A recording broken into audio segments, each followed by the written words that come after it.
বিশ্বকবি রবীন্দ্রনাথ ঠাকুরের মানসী কাব্যগ্রন্থ থেকে আজ আমি একটি বিখ্যাত কবিতা পাঠ করে শোনাব। কবিতা নিষ্ঠুর সৃষ্টি। শুরু করছি। মনে হয় সৃষ্টি বুঝি বাধা নাই নিয়ম নিগড়ে, আনাগোনা মেলামেশা সবই অন্ধ দৈবের ঘটনা।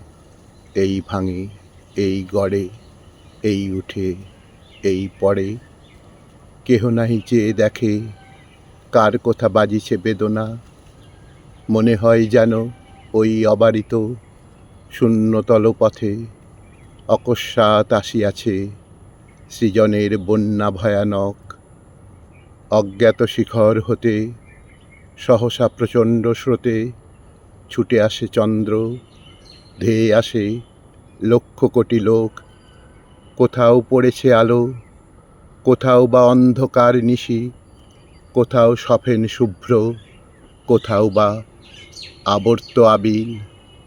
সৃজনে প্রলয়ে মিশি আক্রমিশে দশদিশি, অনন্ত প্রশান্ত শূন্য তরঙ্গিয়া করিছে ফেনিল। মোরা শুধু খড়কুটো স্রোতমুখে চলিয়াছি ছুটে, অর্ধ পলকের তরে কোথাও দাঁড়াতে নাহি ঠাঁই। এই ডুবি, এই উঠি, ঘুরে ঘুরে পড়ি লুটি। এই যারা কাছে আসে, এই তারা কাছাকাছি নাই। সৃষ্টি স্রোত কোলাহলে বিলাপ শুনিবে কে বা কার।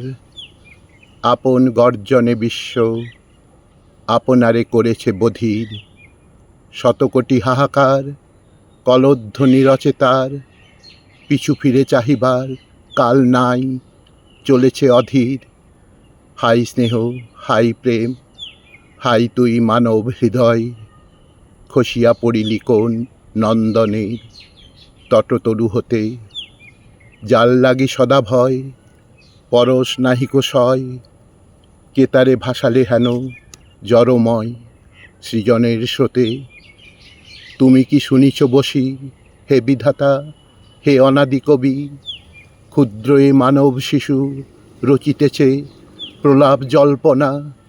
সত্য আছে স্তব্ধ ছবি যেমন উষার রবি, নিম্নে তারি ভাঙে গড়ে মিথ্যা যত কুহক কল্পনা। নিম্নে তারি ভাঙে গড়ে মিথ্যা যত কুহক কল্পনা।